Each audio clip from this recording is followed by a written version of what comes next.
salah seorang yang dimuliakan oleh Allah Subhanahu wa taala, Al-Imam Hasan Al-Basri ini pernah didatangi oleh salah seorang ibu. Si ibu tadi baru kehilangan anak wanitanya, seorang putri yang wafat. Datang kepada Hasan Al-Basri, "Ya Syekh, saya punya anak wanita masih muda, belum menikah, meninggal dunia. Dan hari ini saya sangat rindu dengan anak saya. Tolong berikan saya amalan, bacaan, dan doakan paling tidak saya bisa mimpi berjumpa dengan anak saya." Karena kita dengan orang yang sudah wafat gak bisa berjumpa kecuali dalam keadaan mimpi. Maka Imam Hasan Al-Basri memberikan amalan kepada wanita tersebut. Pulang si ibu ngamalkan, dibaca amalannya tersebut, sampai akhirnya pada suatu malam mimpi berjumpa dengan putrinya. Di dalam mimpi si anak wanita yang wafat tadi dilihat oleh ibunya pakai pakaian yang mengerikan.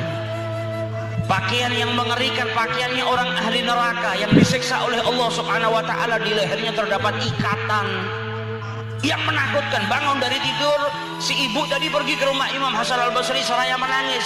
"Ya Syekh, aku melihat anakku dengan pakaian yang menakutkan, seakan-akan dia disiksa oleh Allah Subhanahu wa taala di neraka jahanam."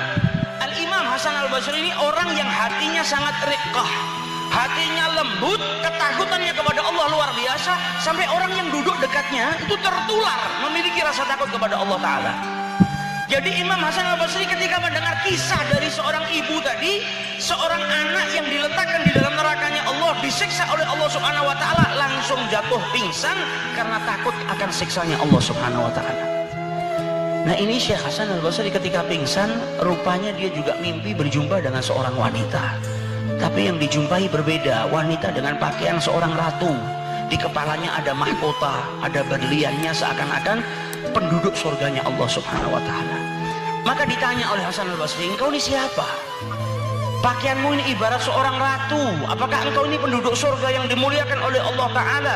Maka dijawab sama wanita tadi, "Aku adalah seorang anak wanita di mana ibuku minta amalan kepadamu agar bisa bermimpi berjumpa denganku."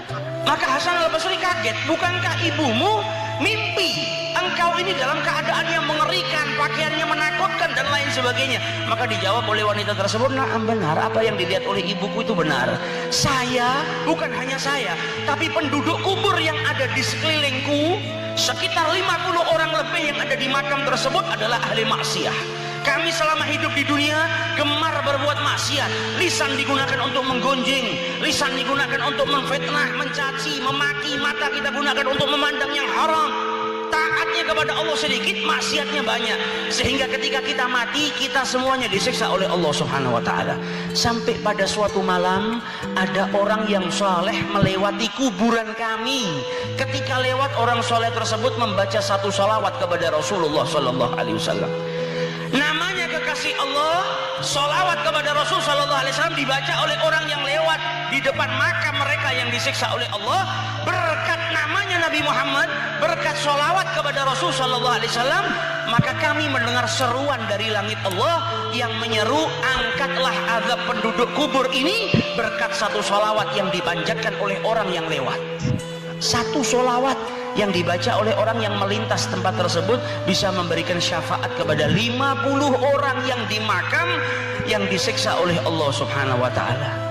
Insya Allah kalau ada orang tua kita yang sudah wafat, yang anaknya hadir majelis salawat pada malam hari ini, berkat hadirin anak-anaknya di majelis salawat ini, maka azab yang Allah turunkan kepada orang tua mereka, siksa yang Allah berikan kepada orang tua mereka diangkat oleh Allah Subhanahu wa taala karena salawat-salawat setiap anaknya yang hadir di majelis salawat. Dan bagi kedua orang tua ya kita yang masih hidup, insya Allah berkat hadirnya kita di majelis salawat ini, kelak kedua orang tua kita dijauhkan dari siksa kuburnya Allah Subhanahu wa taala, dan juga kita, amin ya rabbal alamin.